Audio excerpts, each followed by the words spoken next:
По реда на номерацията, първите снимки са посветени на линолеума, с който е покрит пода в стаята на инженера.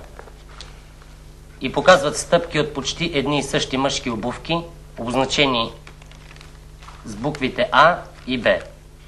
Стъпките А водят от вратата на кабинета към писалищната маса. Същите стъпки заобикалят писалищната маса и стигат до срещуположения ъгъл, където е инсталиран телефона. Тези стъпки са дублирани от други, почти идентични на първите, но с известно мъчно доловимо подяждане на токовете от към външната им страна. Те са означени с буквата Б. Стъпките Б дублират стъпките А, дори някъде ги застъпват и на места покриват.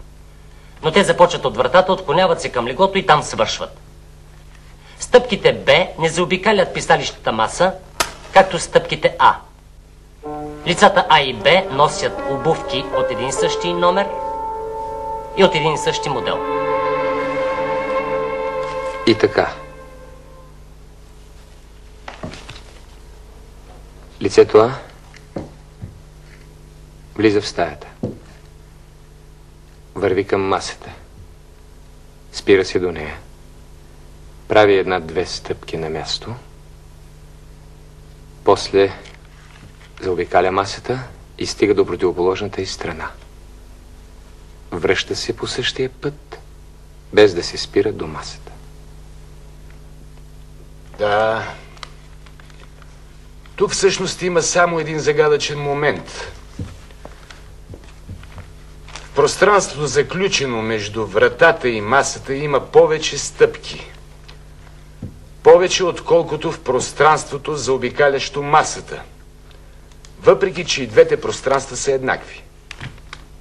Лицето Б което носи същия тип обувки, каквито има лицето А, но по-вехти и токовете им са малко подадени в страни, влиза в стаята. Върви по посока на масата, като на отделни места пресича или покрива стъпките на лицето А и на около 1 метър от масата се отклонява към леглото. Сетне лицето Б се връща към изхода почти по същия път. Следващите снимки показват отпечатъците от пръстите върху телефонната слушалка и бронзовата дръжка на вратата. Отпечатъците от телефонната слушалка са на убития, а на бронзовата дръжка на вратата кореспондират с пръстовите отпечатъци, оставени върху облегалките на столовете от Сава Кръстанов и Леонид Бушнаков при разпита. Да, вие сте свободен. Слушам.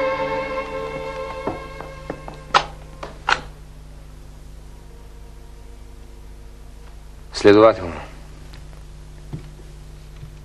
следва да направим следното заключение. Лицето А е заобиколило масата, за да изкубне шнура на телефона от включвателя. И следното предположение.